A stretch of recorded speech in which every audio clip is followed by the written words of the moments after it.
Nous ne perdons pas courage. Même si notre être physique se détruit peu à peu, notre être spirituel se renouvelle de jour en jour. La détresse que nous éprouvons est passagère, légère, mais elle produit pour nous, au-delà de toute mesure, son pesant de gloire éternelle. Car nous portons notre attention non pas sur ce qui est visible, mais sur ce qui est invisible. Ce qui est visible est provisoire, et ce qui est invisible dure toujours. Nous savons en effet que si la tente dans laquelle nous vivons, c'est-à-dire notre corps terrestre, est détruite, Dieu nous réserve une habitation dans les cieux, une demeure qui n'est pas faite par des mains humaines et qui durera toujours. Amen.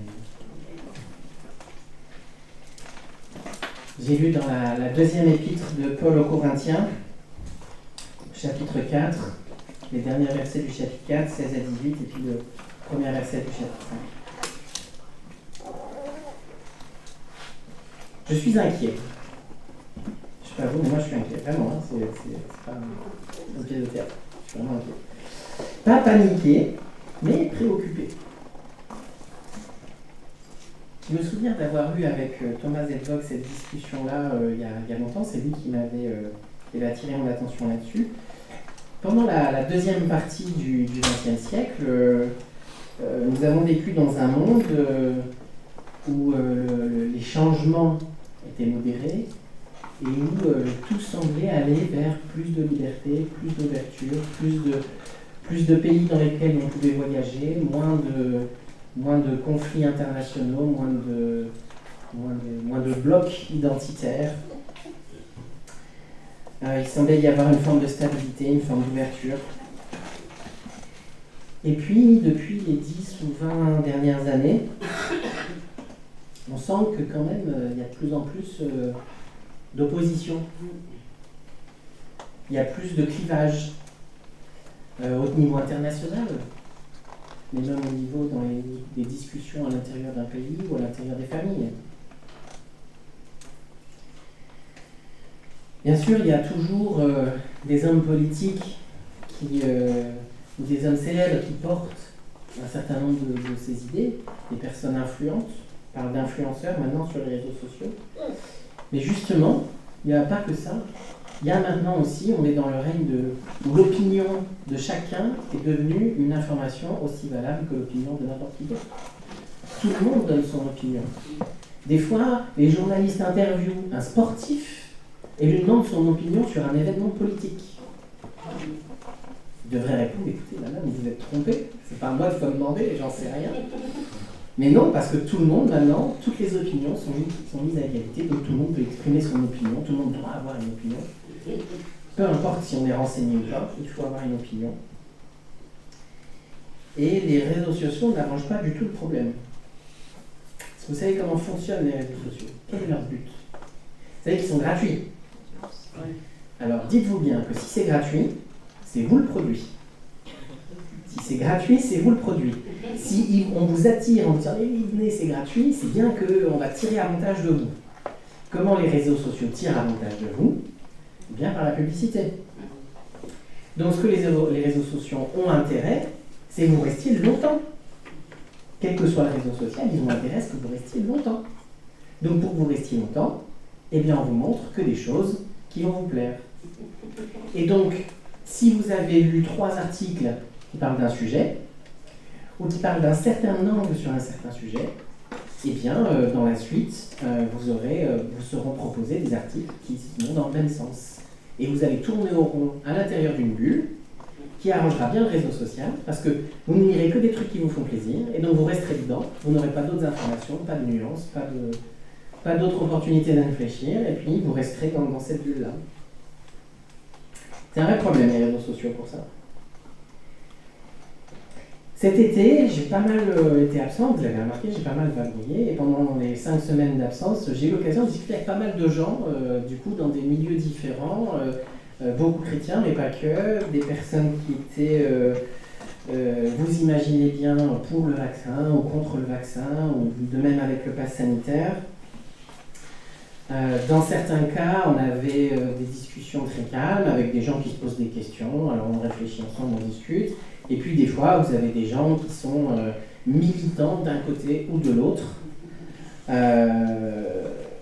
avec pour moi la constatation finalement que dans les deux parties, que quel que soit, peu importe ma conviction à moi, dans les deux camps, en fait, quelque part, il y a une part de croyance qui est derrière, une part de conviction. La conviction d'avoir confiance dans ce qui est en train de se passer, ou la conviction de ne pas avoir confiance.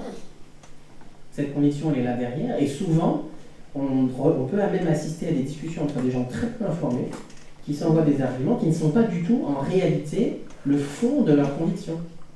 Ils sont en train de débattre avec des faits dont ils connaissent très peu les éléments, mais en réalité, c'est les croyances qui sont derrière.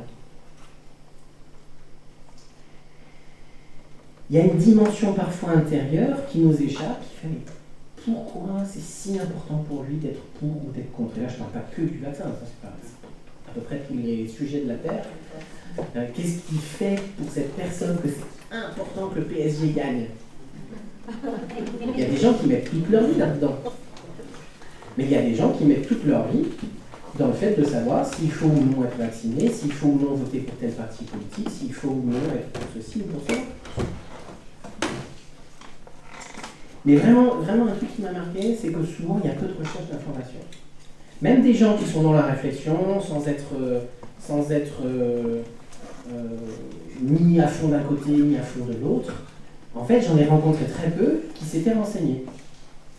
Par exemple, je connais très peu de gens qui savent expliquer comment fonctionne le vaccin. Ni les gens pour, qui quand même devraient s'être renseignés, ni les gens contre, qui ont peur, mais du coup ils ne savent pas vraiment pourquoi ils ont peur. Il y en a qui ont cherché, hein, je ne dis pas le contraire, hein, mais il y en a très peu en fait. Il y en a très peu. Pareil, on va vous dire, ah oui, ça correspond à ça dans la Bible. Mais la plupart des gens qui vous disent ça ne savent pas dans quel verset de la Bible et du coup ne sont pas allés vérifier pour voir si effectivement ce texte pouvait éventuellement dire ça.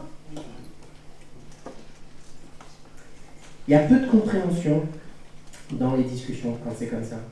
Il y a peu de nuances. On a perdu le sens de la nuance. On n'est plus capable de dire bon, moi je pense comme ça, mais je dois bien reconnaître que sur ça, je ne suis pas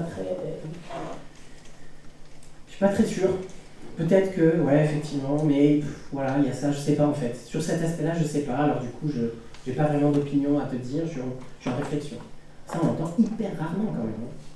La nuance, ça n'existe plus, c'est soit je suis pour, soit je suis contre.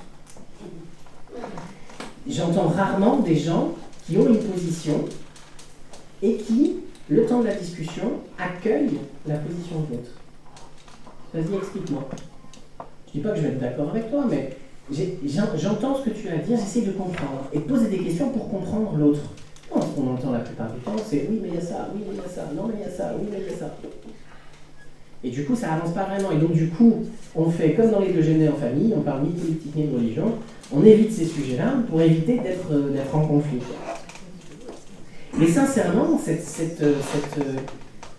cet aspect-là m'inquiète, parce qu'il est là, il est visible dans cette discussion-là, parce que c'est quelque chose qui préoccupe le monde entier et qui nous insécurise. Et on a raison d'être insécurisé. Je vais vous dire, les gens qui ont peur du vaccin, ils ont raison d'avoir peur. On a raison d'avoir peur. La peur, c'est un truc que Dieu nous a donné pour nous méfier. Après, il faut voir si vous êtes convaincu par les trucs qui peuvent vous rassurer ou pas. Ça, c'est à vous de voir. Mais avoir peur, c'est plutôt sage au départ. De ça ou du reste. C'est naturel. Mais au-delà de cette peur, souvent il y a des crispations dans le monde aujourd'hui sur ce sujet-là et sur plein d'autres. Vous avez des gens qui vont se disputer pour des trucs en rapport avec l'Afghanistan, qui se passe vraiment très mal, alors qu'en fait ils n'en savent rien, ils n'ont aucune idée de ce qui se passe en vrai là-bas. Mais ils ont entendu 3 trucs dans un coin et ils sont capables de se battre avec quelqu'un d'autre pour affirmer leur position. C'est phénoménal. Qu'est-ce qu'il y a derrière ça? Qu'est-ce qu'il y a derrière ça? Vraiment, c'est ce truc-là qui m'inquiète. Qui fait qu'aujourd'hui, le monde, les familles, les églises, les pays, sont en train de se cliver un peu et de se monter un peu les uns contre les autres. On sent que ça se referme, que ça se crispe et qu'il y a des communautarismes qui se mettent en place de plus en plus. Alors j'étais peut-être aveugle sur cette réalité-là avant et je le vois maintenant. C'était peut-être déjà autant que le cas que ça, mais moi j'avais l'impression, j'étais peut-être un peu naïf, qu'en fait, on était quand même dans un monde qui s'ouvrait et où on avait voilà, un peu plus d'acceptation. Même aujourd'hui, les tolérants sont intolérants. C'est-à-dire qu'on n'a pas le droit, pour un intolérant, on n'a pas le droit d'être intolérant. Donc du coup, ils sont intolérants envers les intolérants, mais pour de vrai. C'est-à-dire que vraiment, et c'est phénoménal parce que la réponse est dans la question. Vous avez des gens qui ne tolèrent pas l'intolérance. C'est compliqué, quoi. C'est compliqué. C'est le résultat, je crois, enfin, tout s'enchaîne, tout s'entraîne, on est dans un cycle, et on est dans ce moment, le monde s'instabilise un peu plus. Il y a des périodes dans l'histoire, plus d'instabilité, plus de stabilité. Il y a eu des périodes où l'instabilité a été longue, par exemple, une partie du Moyen-Âge est restée bloquée dans une forme d'insécurité, mais quand même et malgré tout, notamment grâce au réveil que Dieu a produit dans les abbayes, on a trouvé des lieux de sécurité autour des abbayes. Il y a des centres de vie vraiment qui se sont développés autour des abbayes, autour de la foi, en plein milieu du Moyen-Âge. On sait très peu ça, mais franchement, moi, quand j'ai étudié ça en histoire, je trouvais ça fabuleux.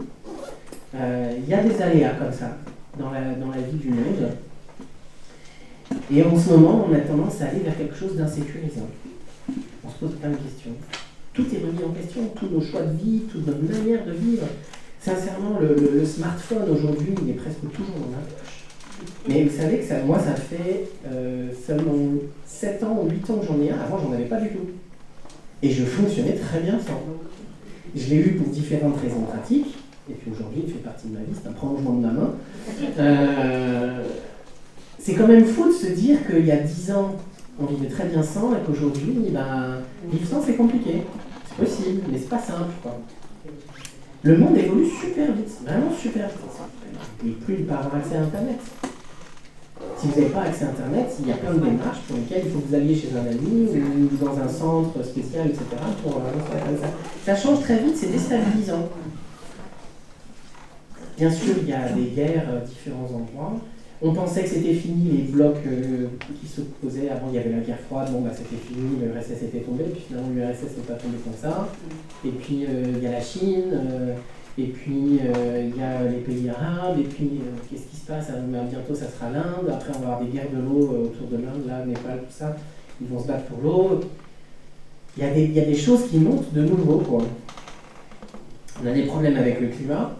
On va vous faire un dessin là-dessus, on va tous parler de même chose. Et puis voilà, on a cette pandémie qui fait que on ne sait pas ce qui va arriver demain. Peut-être demain, il y aura un variant Zeta qui fera qu'on va se retrouver de nouveau confinés. On n'en sait rien. Peut-être on sera de nouveau obligé de diffuser les cultes en entier, on ne pourra plus venir ici. Peut-être demain ça va arriver, on ne sait pas. On ne sait pas, là on est là, on attend, on est un peu en insécurité. Et puis voilà, ça produit des effets de clan. Quand on est en insécurité, quand les êtres humains sont en insécurité, ça produit des effets de clan. C'est inévitable, c'est hyper visible par les réseaux sociaux. Les réseaux sociaux ne sont pas un miroir, c'est une loupe. Ça grossit l'effet. On le voit de manière très très forte grâce à ça. Mais aussi les différents médias, je ne voudrais pas critiquer seulement les réseaux sociaux, parce qu'on se retrouve avec les journaux classiques qui doivent bien faire leur beurre. Pour faire leur beurre, il faut qu'ils aient du monde qui regarde. Pour qu'il y ait du monde qui regarde, on met des titres qui attirent. Et si les gens ne disent que les titres, ils croient que. Et après, quand on regarde l'Internet, ah oui, mais en fait, bon.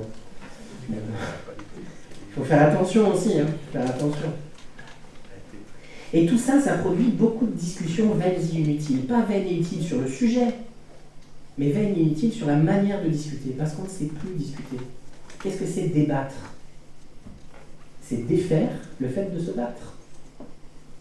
C'est arriver à un point où on peut discuter en ayant des opinions différentes et en partant avec des opinions différentes, mais sans s'être battu. Et ça, on n'y arrive pas. Pourquoi? Parce que le monde dans lequel on vit est déstabilisant. Et donc, on est tous... Chaque groupe, chaque personne, chaque pays, il est un peu tendu autour de ça. Peut-être que vous ne voyez pas exactement le rapport avec le texte que j'ai lu ce matin, mais je vais vous expliquer. Dans cette lettre, la deuxième épître aux Corinthiens, Paul se défend beaucoup, surtout dans les trois derniers chapitres, les versets 10 à 12, si vous lisez ces chapitres, vous allez voir Paul qui défend son ministère. Et Paul, pour la première fois, il se livre et il dit « Regardez ce que je dis ». Alors il faut bien faire attention comme d'ailleurs dans beaucoup de textes du Nouveau Testament, la question du nous et du vous. Quand Paul dit nous, quand Paul dit vous, de quoi il parle? Et souvent dans l'Épître aux Corinthiens, quand il dit nous, il dit moi et mon équipe. Moi et mon équipe, nous vivons ça. Et si nous le vivons, c'est pour que vous, les Corinthiens à qui j'écris, eh bien, vous obteniez ça. Dans l'introduction de la lettre, dans les 11 premiers versets, il y a plus de 10 fois des références soit à leur souffrance, soit à leur détresse, ou des mots équivalents.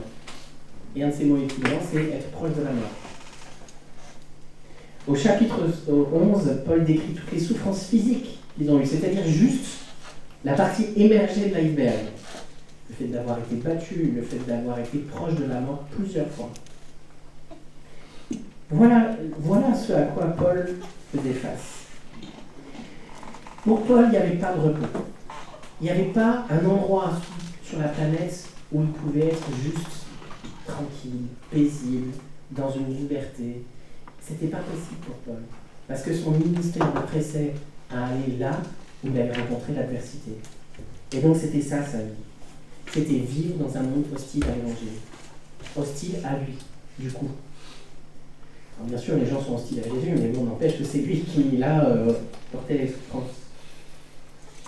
Et finalement, pour les chrétiens qui décrit, les Corinthiens, il y a un petit peu quelque chose qui ressemble. Et il y a des choses qui ressemblent à ce que nous vivons. Alors, il y a des choses qui sont proches de nous, dans le fait de vivre d'être peu nombreux en tant que chrétiens dans un monde qui l'est de moins en moins. Il y a des choses où ils étaient plus, où ils recevaient plus d'opposition que nous, et puis des choses aussi où ils en recevaient moins. Et là, Paul va résumer cette expérience pour lui de deux manières. Il va dire d'une part que le trésor de l'évangile le porte dans des vases d'argile, parce que oui, nous les chrétiens, là, tant que nous sommes ici, nous sommes fragiles. Nous ne sommes pas glorieux. Nous ne sommes pas des conquérants, nous ne sommes pas des surhommes. Jésus ne vient pas nous donner, nous transformer de manière à ce que nous soyons des surhommes. C'est pas ça qui se passe. Son caractère se forme en nous, mais c'est complètement différent. Il peut nous donner la paix au milieu de la détresse, mais il ne fait pas de nous des surhommes qui marchons sur l'insécurité du monde comme si ça ne nous touchait pas. Nous sommes touchés, nous sommes des vases d'argile. Et donc le trésor de l'évangile, nous portons dans des vases d'argile. Et la deuxième image qu'il utilise, et c'est celle que je viens de lire, il dit « Si notre être extérieur se détruit, notre être intérieur se renouvelle. Notre être extérieur se détruit. » Et quelque part, nous vivons ça. Vous savez, le fait d'être séparé de Dieu depuis le jardin d'Éden, c'est un peu comme un ordinateur qu'on débranche d'une prise. Il y a la batterie, et petit à petit, la batterie, elle diminue en puissance, et elle finit par s'arrêter. Et c'est ce qui nous arrive. Notre espérance, c'est qu'un jour Jésus va revenir et là, tac, on va être branché au courant direct. Et là, tout va repartir. Mais en attendant, tout s'arrête petit à petit. Notre corps extérieur se détruit. Et nous l'expérimentons tous chaque jour. Pour l'instant, les enfants, ils ne sont pas trop touchés par ça, c'est en phase de croissance. Mais quand on commence à passer 20 ans, quand comme moi, on commence à passer 40 ans et qu'il va falloir que j'aille chez l'ophtalmo pour m'acheter des doubles foyers. et puis après, et puis encore. Et ça, je parle que de la vieillesse. La vieillesse, c'est une des expériences spirituelles les plus fortes pour le chrétien. Apprendre à perdre des capacités. C'est un défi, c'est un vrai défi. Vraiment, c'est un défi. Ne pas savoir quand est-ce qu'on va partir. Ne pas savoir quand est-ce qu'on va mourir. C'était hier, il y avait les obsèques de Vincent. Là, on ne parle même plus que de la vieillesse, on parle de la maladie. Et à un niveau, c'est inimaginable la quantité de maladies que Vincent avait. C'est hallucinant, c'est une profonde injustice. Toutes ces choses-là, c'est notre corps extérieur, c'est notre être extérieur qui se détruit. Je préfère de loin l'expression être extérieur, être intérieur, je vais vous expliquer pourquoi. Parce que tout simplement, notre corps physique n'est pas moins spirituel que notre corps intérieur. Il ne faudrait pas opposer le monde physique et le monde spirituel, puisque, en fait, dans l'éternité, nous aurons un corps physique. Le corps physique n'est pas mauvais en soi. Il est tout autant touché par le péché que notre être intérieur, sauf que notre être intérieur commence déjà à se renouveler, alors que notre être extérieur, notre corps physique, lui, ne fait que se détériorer. Et il y a des choses entre guillemets naturelles, qui sont devenues naturelles, mais qui ne sont pas à l'origine, la vieillesse et la maladie, et puis il y a des choses qui sont injustes. Il y a des choses qui sont liées à l'injustice, il y a des choses qui sont liées à la persécution, il y a des choses qui sont liées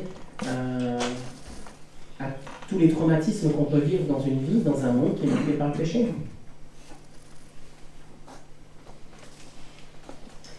Et tout ça, c'est une forme d'opposition pour nous. Tout ça, c'est une forme d'opposition pour nous. Et pourtant, Paul, face à ça, il dit « Mon être extérieur se détruit, mais je ne perds pas courage. » Le verset que j'ai lu commence par ça. C'est pourquoi nous ne perdons pas courage. Donc nous, c'est Paul et son équipe qui vivent tous ces trucs-là. Alors, quelle est la technique de Paul? Comment il fait pour ne pas perdre courage? Eh bien, déjà, je vais vous dire, c'est pas Hakuna Matata. Pour ceux qui ont vu le Roi Lion. Dans le Roi Lion, le Simba, donc, qui est jeune à cette époque, qui n'est pas encore roi, pense qu'il est responsable du décès de son père, et au lieu d'affronter la situation, il s'en va loin, il fuit, et il trouve des potes qui lui disent « Tu sais, le mieux dans la vie, c'est de mettre ses soucis de côté, de ne pas y penser. » Hakuna Matata. J'en ferai la chanson une autre fois. Paul ne fait pas ça. Ça s'appelle le déni. Le déni, ça ne règle pas les problèmes. Le déni, ça ne règle pas du tout les problèmes. Si vous avez une infection dentaire et que vous êtes dans le déni, vous allez finir par avoir un abcès. Et bien de la même manière avec les problèmes de la vie. Si vous les laissez pourrir, ça va finir par faire un abcès. Le déni, ça ne marche pas. Un autre truc qui ne marche pas, c'est à quelque chose malheur est bon. À quelque chose malheur est bon. Allez expliquer ça. C'est insupportable. C'est une manière de légitimer le mal, de relativiser le mal. Allez expliquer ça à Vincent. À quelque chose malheur est bon, Vincent. Qu'est-ce qu'on peut dire? Bien sûr, le Seigneur peut faire naître du bien du sein du mal. Et pour faire du bien, le Seigneur n'a pas besoin de faire du mal. S'il veut nous faire du bien, il n'a pas besoin. Il n'est pas limité à ce point-là, non? Non, le mal est mal. Et il faut le dénoncer. Il ne faut pas dire que le mal n'est pas mal. Il faut dénoncer le mal. Si le mal n'est pas si mal que ça, ce n'est pas bien la peine que Jésus meure. Non, le mal est mal. Et à quelque chose, malheur n'est pas forcément bon. Le mal, c'est du mal et c'est tout. Mais du sein du mal, nous avons l'espoir, l'espérance, l'assurance que Dieu peut produire du bien. Donc, quelle est la technique de Paul? C'est ce dont je vous ai parlé la semaine dernière, c'est la question de la conviction. Il y a une différence entre être chrétien et chercher à penser juste, investir son énergie pour être sûr que je ne dis jamais un truc qui fera que les autres chrétiens penseront que je ne suis pas chrétien. J'ai la pensée juste, la doctrine juste.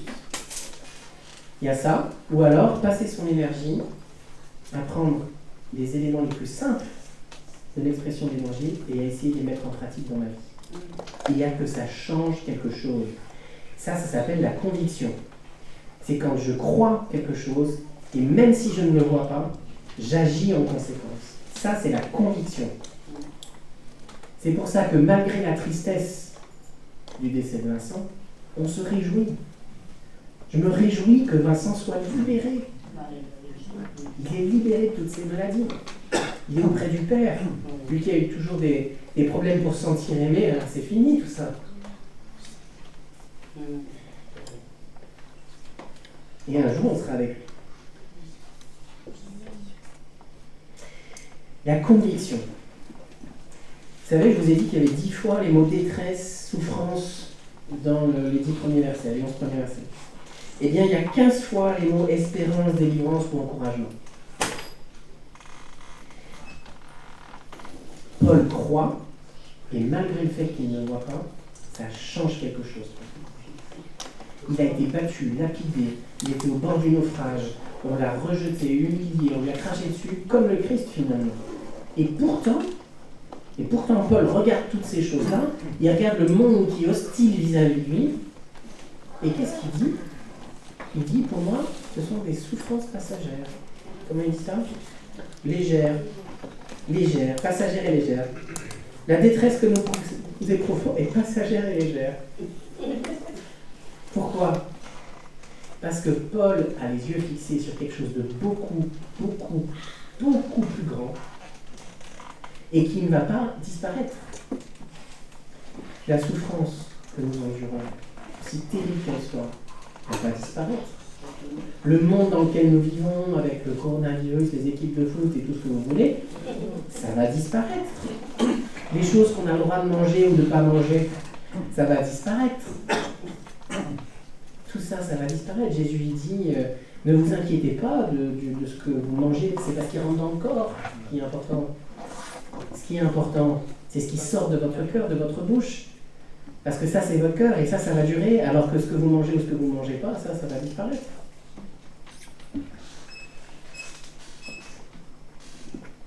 Paul a la conviction qu'il va y avoir une résurrection. Vous pouvez lire 1 Corinthiens 15. Vous pouvez lire que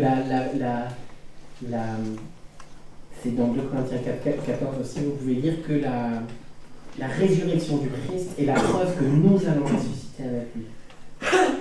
Il a une conviction inébranlable en l'amour de Dieu. L'amour de Dieu qui ne dépend pas de nous, et qui dépend de lui, et qui donc ne peut pas être entaché. Je ne peux rien faire qui fera de lui-même moi. Vous pouvez lire Romains 8, la fin du chapitre, à partir du verset 18, je crois. Paul a cette conviction-là tellement forte qu'il est sûr et certain de ressusciter et d'être auprès du Christ après. Gloire éternelle de gloire. Et sa conviction est tellement forte que du coup, là, toutes ces détresses qui sont terribles, elles lui semblent passagères, elles lui semblent légères. Vous voyez ça ? C'est ça, avoir une conviction. La conviction que le Christ est mort pour moi et pour mes péchés doit m'amener à me sentir aimé par Dieu. Et il y a des luttes. Il y a des luttes pour ça. Parce que notre ennemi, le mal, le péché, Satan, ne veut pas que nous ayons cette conviction-là. Mais si je crois que Dieu ne m'aime pas, alors il y a une lutte, parce qu'en fait, Dieu m'aime. La mort du Christ à la croix implique que Dieu m'aime sans réserve, sans condition. Et c'est à moi de me battre pour que ça ait un impact dans ma vie et que ça fasse que tous les jours je me lève avec cette joie dans le cœur. Il y a un basculement de valeur. Ce qui semble insurmontable devient tout petit. Ça permet d'endurer les difficultés d'un monde qui est instable. C'est quand la conviction d'espérance prend toute la place. Et donc notre être intérieur se renouvelle. Notre être intérieur, c'est tout ce qui en nous peut être en connexion avec Dieu. Et il se renouvelle, ça veut dire quoi ? Ça veut dire qu'en fait il se détache du péché. Et que donc il s'ouvre à la vie avec Dieu. Et ça, de jour en jour, ça augmente. Et cet être intérieur-là qui est en train de se renouveler, un jour, au jour de la résurrection, il emportera avec lui notre être extérieur qui sera renouvelé avec, et c'est ça la résurrection. C'est que tout ce qui en nous est en relation avec Dieu, va emmener avec lui, avec le Christ qui va venir nous chercher, tout ce qui en nous va être purifié de toutes les maladies, et notre être extérieur avec, il n'aura plus de maladie, plus de mort, plus de vieillesse. Ne me demandez pas à quel âge on va ressusciter, ça j'en sais rien. Mais bon, c'est ça qui va se passer. Et donc le fait que nous nous détachions du mal petit à petit, que nous soyons en conflit pour faire ancrer dans nos têtes que le plus important c'est de se savoir aimer de Dieu et d'aimer les autres, aime le Seigneur ton Dieu et aime ton prochain comme toi-même. Il n'y a rien de plus important que ça, de ça découle tout le reste. Et quoi vous vous mettiez en culpabilité après, vérifiez d'abord qu'en fait ça découle de ça. Et donc il y a une lutte dans notre vie pour mettre ça, et bien cette lutte, elle est le signe, elle est le prémisse Elle est le prémisse de quelque chose qui va se passer le jour où le Seigneur va revenir. Et ça, c'est notre assurance. C'est ça qui nous empêche d'être dans le déni ou le relativisme, parce que le déni ou le relativisme, ça ne sert à rien. Nous avons bien un ennemi. Nous avons bien un ennemi. Notre ennemi, c'est pas le gouvernement, même si vous savez que pour ma part, je suis pas hyper fan du libéralisme, mais c'est mon ennemi, c'est pas le libéralisme, c'est pas Macron, c'est pas le gouvernement français, c'est pas des gens très riches qui possèdent les boîtes de pharmaceutiques. Parce que nous n'avons pas à combattre contre la chair et le sang. Notre ennemi, il est invisible, il est spirituel. Notre ennemi, il est en nous. Quand nous avons cette propension en nous à nous détourner de Dieu, notre ennemi est à l'extérieur de nous. Quand nous vivons dans un monde où le climat global nous emmène loin de Dieu, et notre ennemi, c'est le diable. Quand il veut profiter de tout ça, et nous tendre des pièges pour qu'on croie à ces mensonges-là, et qu'on regarde les choses qui se voient, et non pas celles qui ne se voient pas. Et qu'on soit submergé par l'instabilité du monde. Le diable n'attend que ça. Nous soyons submergés par l'instabilité du monde et nous nous déchirions les uns les autres. Ah là, il sera bien content. Il aura semé la division. Lui, il a très peu de pouvoir, vous savez. La plupart du mal qui arrive dans le monde, c'est nous qui le faisons. Alors, s'il peut nous faire un petit croche-pied au passage, il le fait volontiers. Vous connaissez Calvin et Hobbes? Je vous l'ai cité plusieurs fois. Dans Calvin et Hobbes, à un moment, il y a Hobbes, donc l'ours en peluche, enfin le tigre en peluche, qui est un peu philosophe, qui parle avec donc Calvin, qui est un petit enfant de 5 ans, extrêmement égocentrique. Et donc c'est souvent le tigre qui fait des pensées un peu plus élevées. Et alors, le tigre demande à Calvin, mais alors, c'est qui le diable? Et puis là, Calvin explique, il lui dit, c'est celui qui nous fait faire du mal. Puis là, tu le regardes, il dit, mais je ne pensais pas que les êtres humains avaient besoin de quelqu'un pour les aider à faire du mal. Nous sommes souvent à l'intérieur de nous, notre chair est notre principal ennemi. Nous avons bien un ennemi. Nous avons bien un ennemi. C'est celui qui s'oppose à Dieu, celui qui utilise la cupidité, la culpabilité, l'insécurité, pour nous faire quitter des yeux notre espérance et nous faire entrer dans des discussions vaines et inutiles. Encore une fois, elles ne sont pas vaines et inutiles sur les sujets. Bien sûr qu'on peut discuter du vaccin, du pass sanitaire ou de la meilleure équipe de foot, je vois qu'il y en a quelqu'un intéressé. Mais on peut discuter de ces sujets-là, c'est pas le problème. Le problème, ce qui rend les discussions vaines et inutiles, c'est la manière dont on en parle. Et plus nous sommes ancrés dans notre espérance, plus nous n'avons rien à perdre, et plus nous pouvons être hospitaliers avec les pensées qui sont différentes des nôtres. Vous avez déjà remarqué que dans les pays pauvres, les gens sont beaucoup plus hospitaliers que dans les pays riches. J'ai discuté très récemment avec un groupe de pasteurs retraités qui racontaient leurs premières années de ministère. Et alors, ils passaient leur temps à accueillir des SDF chez eux. Et puis alors, quand est venue la question de se poser est-ce qu'ils le feraient aujourd'hui, et bien ils ont tous réalisé que non. Alors moi, j'étais extérieur à cette discussion, je ne faisais qu'écouter. Et ça fait réfléchir, ça les a fait réfléchir eux-mêmes, là. Quand on n'a rien, on n'a rien à perdre, et donc on peut accueillir.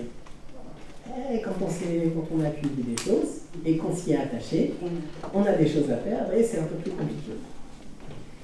Si j'ai peur de perdre mes convictions dans la discussion avec l'autre, je ne peux pas accueillir sa pensée qui est différente. J'ai quelque chose à perdre. Je ne peux pas être hospitalier.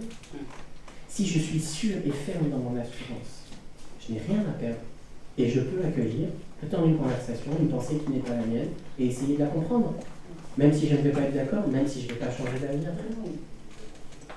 L'hospitalité. Satan cherche à dresser les humains les uns contre les autres, et il fait pareil avec les chrétiens. Mais on ne va pas le laisser faire. On ne peut pas le laisser faire. Et on ne va pas le laisser faire. On ne va pas se laisser avoir. On s'est déjà fait un peu avoir. Et peut-être on se fera encore un peu avoir des fois. Mais globalement, on va se battre. Et comment on va se battre? On va s'armer de patience et de confiance. Ancré dans notre espérance, dans notre assurance. Comme Paul, avec des convictions. Des convictions qui changent quelque chose dans notre vie. Bien sûr, ces convictions, elles nécessitent un enseignement fort. Elles nécessitent de s'armer de foi. elle nécessite la prière et l'unité, qu'on va essayer de maintenir, qu'on va maintenir, par la grâce de Dieu. Et alors vous allez me dire, mais c'est quand même un peu la fin des temps, est-ce que ça ne devrait pas changer quelque chose? L'effervescence de la fin des temps, qui n'est pas nouvelle, elle a 2000 ans. Est-ce qu'on pourrait projeter 1 Thessaloniciens 5.1, s'il vous plaît? Les Thessaloniciens, ils étaient vraiment préoccupés par cette question. Et il y avait même des gens dans cette église-là qui disaient, mais puisque le Seigneur va revenir bientôt, alors on va arrêter de travailler, on va vendre nos maisons, et puis on va juste vivre comme ça en attendant qu'il revienne. Paul utilise un mot, on l'a vu, un mot grec que vous n'avez pas besoin de savoir, mais qui en gros renvoie un peu à paresseux. Et alors Paul fait toute une lettre, c'est parmi les premières lettres qu'il a écrites, la première et la deuxième aux Thessaloniciens, pour discuter de ça avec eux et leur dire mais qu'est-ce qui est important. Et au sujet du retour du Seigneur, voilà ce qu'il leur dit, frères et sœurs, au sujet de la date et du moment où le Seigneur viendra, vous n'avez pas besoin qu'on vous écrive. Vous le savez très bien vous-même, le jour du Seigneur arrivera comme un voleur dans la nuit. Vous n'avez pas besoin, nous n'avons pas besoin de nous préoccuper de quand est-ce que le Seigneur va revenir, de savoir quand est-ce que ça va être. De toute façon, on va être surpris. Alors, à force qu'il y ait des gens depuis 2000 ans à chaque génération qui disent c'est demain que ça arrive, il y en a bien un qui aura raison, bien sûr. Mais on n'a pas besoin, même une horloge cassée, elle dit que la bonne heure 2 fois par jour. On n'a pas besoin de se préoccuper de ça. On n'a pas besoin. Est-ce que tu peux passer à la diapo suivante? Nous appartenons au jour, alors soyons sobres, prenons la foi et l'amour comme vêtements de combat, mettons comme casque l'espérance d'être sauvés. Dieu ne nous a pas appelés pour nous juger, mais pour que nous obtenions le salut par notre Seigneur Jésus-Christ. Jésus est mort pour nous, afin que, vivants ou morts, nous vivions unis à lui. Alors, encouragez-vous les uns les autres et construisez la communauté comme vous le faites déjà. Oui, mais Paul, Jésus va peut-être revenir demain. Non. Encouragez-vous les uns les autres et construisez la communauté comme vous le faites déjà. C'est ça. C'est ça. Alors vous allez me dire, bien sûr, je l'entends déjà. Oui, mais il y a quand même les signes de la fin des temps. Alors, il faut que je vous explique un petit truc là-dessus. Tu peux passer à la diapo après. Alors c'est un panneau que peut-être Philippe et Agnès ont vu cet été, je ne sais pas. Si vous voyez ça, vous êtes sur la route, vous voyez ça, qu'est-ce que vous savez? Quelle information ça vous donne? La direction. Vous savez que Nice, c'est dans cette direction. Vous savez la distance? Non. Vous ne savez pas la distance. Vous savez juste que Nice, c'est dans cette direction. Vous ne savez pas quand vous allez arriver, mais si vous prenez cette route-là, vous y allez. Est-ce qu'on peut avoir le panneau suivant? Celui-là, il vous dit quoi? On est arrivé. Ça dit on est arrivé. Ça y est, c'est là. Tu peux mettre la suivante, s'il te plaît? De ce côté-là, vous avez un signe. De ce côté-là, vous avez un signal. Ce sont deux choses différentes. Le signe vous dit la direction, mais il ne vous dit pas quand. Les signes de la fin des temps, c'est ça. Les signes de la fin des temps nous disent qu'on est dans la fin des temps. Ces signes-là, ils existent depuis 2000 ans. Vous pouvez bien sûr vous mettre des œillères, ne voir que ce qui arrive aujourd'hui et penser que nous sommes dans la fin des temps. Et vous aurez raison en fait, on est dans la fin des temps. Sauf que ça ne date pas d'aujourd'hui. La fin des temps, elle a commencé avec la résurrection du Christ. Et depuis, tout ce que nous voyons, ce sont des signes de la fin des temps. Nous sommes dans un monde qui est comme notre être extérieur, qui va dans le sens de se détruire. Le signal, ça sera quoi? Ça sera le retour du Christ. Donc un jour, vous serez surpris, et moi de même, si ça se trouve, c'est dans 5 secondes. Après, un jour, le Christ va revenir. Et nous serons surpris. Et en attendant, nous savons qu'il va revenir. Pourquoi? Parce qu'il y a les signes de la fin des temps. Nous sommes dans la fin des temps. Depuis 2000 ans, nous y sommes. Et nous allons y rester. Jusqu'à ce que le Christ revienne. Et des fois, il y aura plus, et des fois, il y aura moins. Peut-être que dans 500 ans, il ne sera toujours pas revenu et que le monde sera mieux qu'aujourd'hui. Ou peut-être qu'en passage, ça va être tellement terrible qu'on croira qu'on sera en pleine tribulation, ou je ne sais pas quoi. Et en fait, on est déjà dans tout ça. Nous sommes avec les signes. Et le signal, on ne peut pas savoir quand il va arriver. On n'a pas besoin de s'en préoccuper. Est-ce que tu peux mettre le verset suivant, le dernier, je pense? Paul leur dit, la seule chose que Dieu veut, c'est que vous soyez entièrement à lui. Que ce soit demain ou que ce soit dans 1000 ans, La seule chose que Dieu veut, c'est que vous soyez entièrement à lui. Vous n'avez pas besoin de vous agiter, vous n'avez pas besoin d'entrer dans toutes ces discussions, ça ne sert strictement à rien. De toute façon, la conclusion est la même, vous devez être entièrement à lui. Alors si le fait de voir les signes de la fin des temps, ça vous donne un sentiment d'urgence d'être encore plus entièrement à lui, formidable. Mais si de voir les signes de la fin des temps, ça vous fait vous terrer chez vous et vous enfermer à lire tout le temps les mêmes trucs sur les réseaux sociaux qui vous dépriment et qui vous font quitter les yeux de votre espérance, alors il faut arrêter. Parce que si vous faites ça, le diable a gagné. Vous voulez vous battre contre votre ennemi, contre votre vrai ennemi? Arrêtez ça. Fixez les yeux sur votre espérance. C'est ça qu'il faut que nous fassions.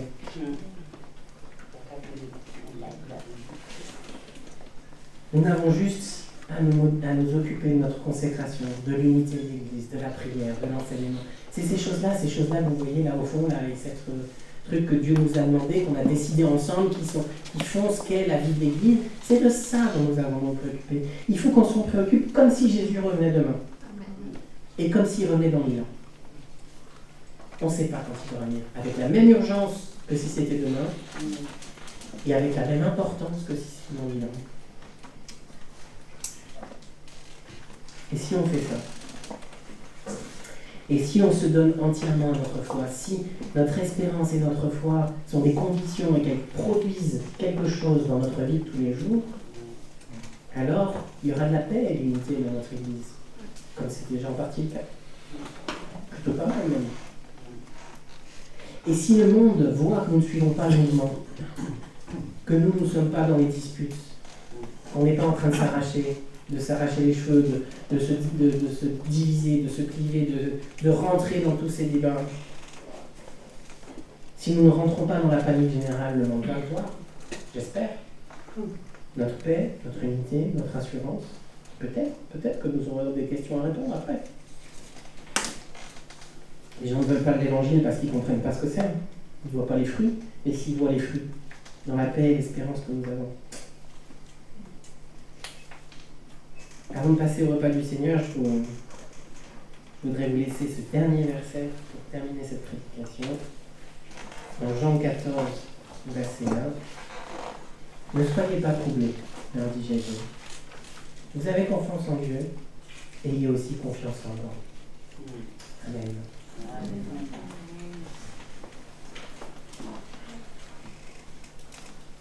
Je vais vous inviter, non pas cette fois un temps de méditation comme on le fait d'habitude pour répondre à cette prédication, mais je vais vous inviter à un temps de repas.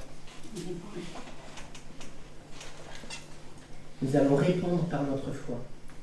Vous savez, ce que nous faisons le dimanche matin est beaucoup ancré dans les symboles, pourquoi nous avons une croix, pourquoi nous mettons la Bible ici, pourquoi je choisis de prendre la Bible pour prêcher avec et pas de la laisser exposer, pourquoi nous avons du pain et du vin, pourquoi nous partageons ensemble, pourquoi c'est quelqu'un de l'église qui vous distribue, toutes ces choses-là ont un sens. Ces choses-là ont un sens, elles sont pas... On pourrait avoir une église et pas en croix, ça ne serait pas grave. Mais ça a du sens. Tout ce que nous faisons a du sens. Et c'est des symboles qui ont du sens. Partager le repas du Seigneur ensemble, c'est plus qu'un symbole, ça a du sens. Ça fait quelque chose, ça produit quelque chose. Nous ne croyons pas en la matérialité de la présence de Jésus, nous ne croyons pas que le bout de pain devient le corps du Christ. Mais nous pensons que le corps du Christ est présent, parce que nous sommes tous là et que nous sommes le corps du Christ. Nous savons qu'il est présent. Nous croyons en la présence réelle du Christ. Ce que nous ne croyons pas, c'est la matérialité. Dans ce repas, le Seigneur Jésus veut nous inviter à recevoir la paix du pardon, à nouveau, l'assurance du renouvellement de notre être intérieur. Et par ce repas, nous manifestons, au-delà de nos différences, au-delà de nos difficultés, l'unité de l'Église qui est ancrée dans le Christ. Nous allons ensemble partager le repas que Dieu nous offre, que Jésus nous offre. Il nous l'offre comment? Eh bien, il nous l'offre en nous mettant mort et ressuscité pour nous, parce que ce pain symbolise son corps, et ce vin ou ce jus de raisin symbolise son sang. C'est le corps et le corps de Christ dont nous nourrissons. C'est l'intimité. Quand Jésus dit « il faut que vous mangiez mon corps pour vivre », il veut dire « soyez en intimité avec moi ». Et quand nous le vivons comme ça en Église, quand nous l'affirmons en Église, c'est ce que nous vivons.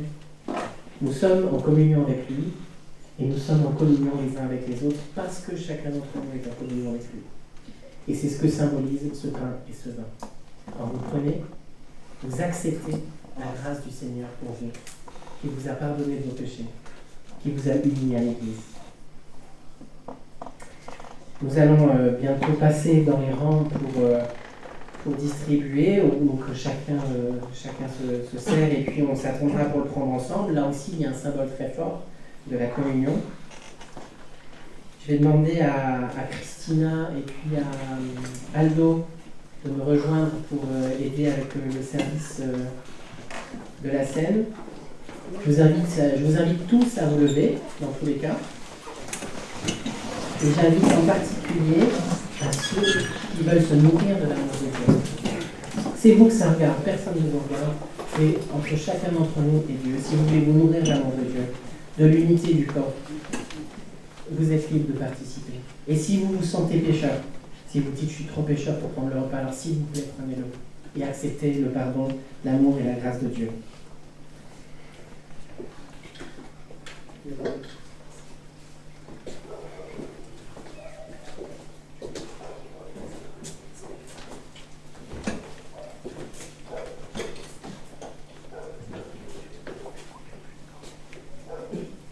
Est-ce que vous voulez remercier en notre nom le Seigneur Jésus pour son sacrifice?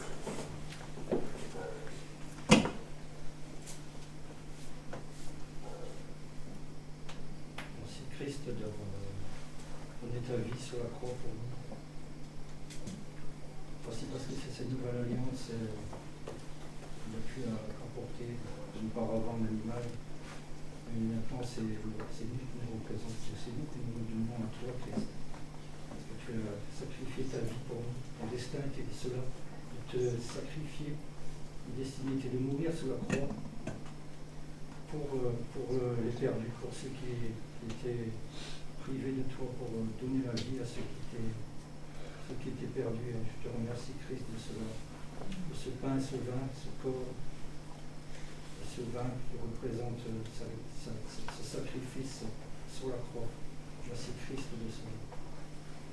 Et non seulement tu es mort mais ressuscité, et c'est cela qui fait quelque chose de différent des autres hommes, c'est que tu es mort et ressuscité. Et si tu étais simplement mort, eh bien, tu serais comme le commun de tout le monde, mais mort et ressuscité. Et c'est cela qui est unique, ce côté surnaturel, qui fait que c'est Christ, Jésus, tu es celui qui est surnaturel.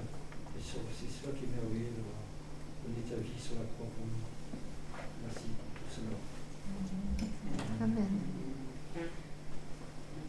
Doamne Dumnezeu meu, îți mulțumesc și te slăvesc că pentru prima dată pot să mă rog în românește și că pot să dau lumii pâinea și vinul care mi-amintesc de tine. Binecuvântează-ne tu și îți mulțumim și te slăvim. Amin.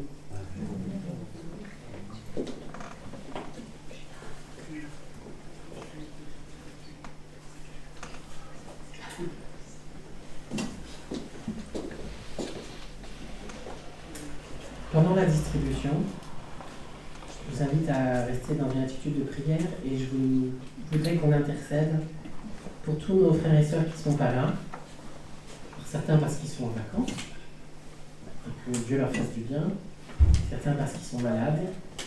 Je penserai en particulier vraiment à l'incarnation, vous recevez les nouvelles comme moi assez régulièrement.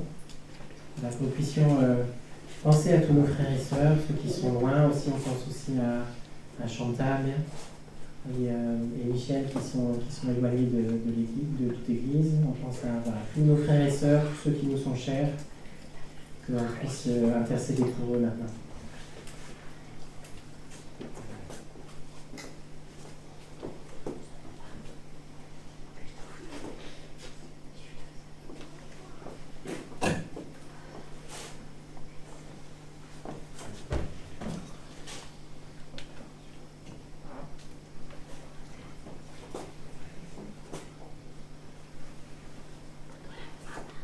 Jésus, je te remets l'incarnation sur son lit d'hôpital.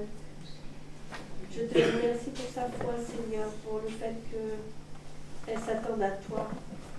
Je te remercie, Seigneur, pour sa fille qui prend soin d'elle et qui s'attend aussi à toi. Je te prie, Seigneur, que tu poses ta main bénissante sur elle, que tu mettes autour d'elle une équipe médicale qui soit sage et qui comprenne ce qui se passe. Seigneur, que ta volonté se fasse dans sa vie. Nous savons que tu es le grand médecin, que tu peux la guérir au-delà de toute espérance. Mais Seigneur, nous voulons prier que si c'est ta volonté, tu le fasses. Si tu veux la prendre auprès de toi, Seigneur, que tu permettes que ces enfants puissent arriver à temps, la voir et passer un peu de temps avec elle, et qu'ils soient aussi bénis par toi. Seigneur, nous te la remettons et nous te prions de l'entourer de tout ton amour, de ta paix, de ta grâce, et qu'elle sente vraiment ta présence. Au nom de Jésus. Amen.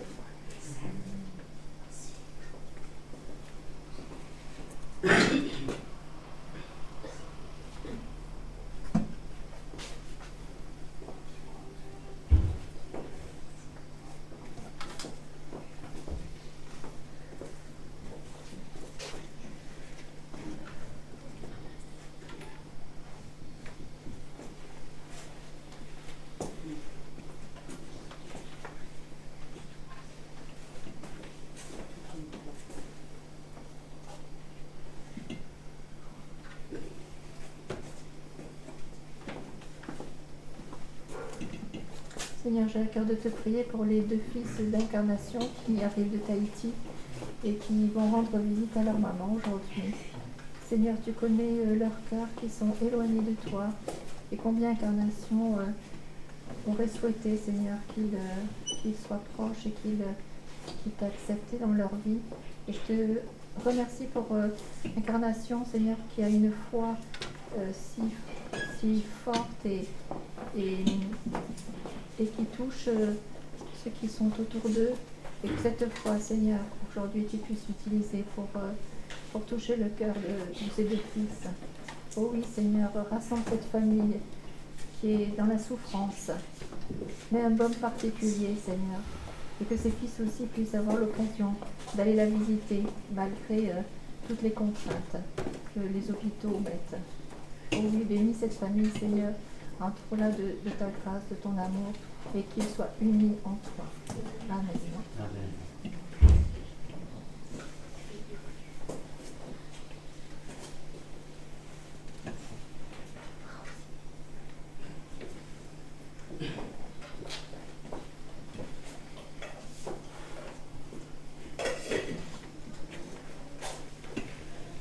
Seigneur Jésus, merci parce que lorsque nous sommes dans la détresse, c'est vers toi que nous pouvons nous tourner.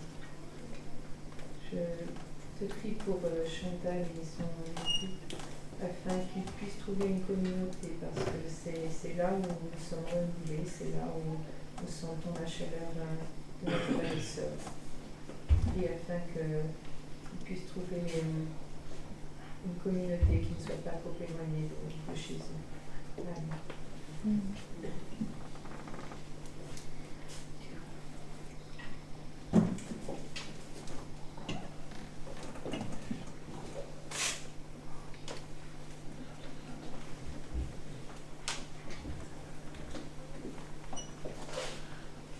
Seigneur, on veut te prier, te remercier, te bénir parce que notre communion dépasse ta présence physique ici, Seigneur. Nous sommes en communion vraiment avec tous nos frères et sœurs, ceux qui nous regardent, ceux qui ne peuvent pas nous regarder, ceux qui sont malades, ceux qui sont en train de fêter avec leur famille. Seigneur, on te bénit pour cette communion. Seigneur, je pense particulièrement aussi à Jean-Baptiste, Seigneur, qui est tout seul dans son foyer. Seigneur, tu puisses aussi l'encourager et fortifier. Seigneur, sois présent auprès de tous ceux qui nous sont chers et donne-nous, Seigneur, d'être présents pour eux quand ils en ont besoin. Amen. Quand l'heure fut venue, Jésus se mit à table avec les apôtres. Il leur dit « Combien j'ai désiré prendre ce repas de la Pâque avec vous avant de souffrir. Car je vous le déclare, je ne le prendrai plus jusqu'à la venue du règne de Dieu. » Il reçut une coupe, il remercia Dieu et dit « Prenez cette coupe et partagez-la entre vous. Car je vous le déclare, dès maintenant, je ne boirai plus du fruit de la vigne jusqu'à ce que vienne le règne de Dieu. Il prit du pain et après avoir remercié Dieu, il le partagea et leur donna en disant « Ceci est mon corps qui est donné pour vous. Faites ceci en mémoire de moi. » Il leur donna de même la coupe et après le repas en disant « Cette coupe est la nouvelle alliance qui est conclue grâce à mon sang versé pour vous. Par son corps que Jésus a offert, nous recevons la vie. Mangeons-en tous.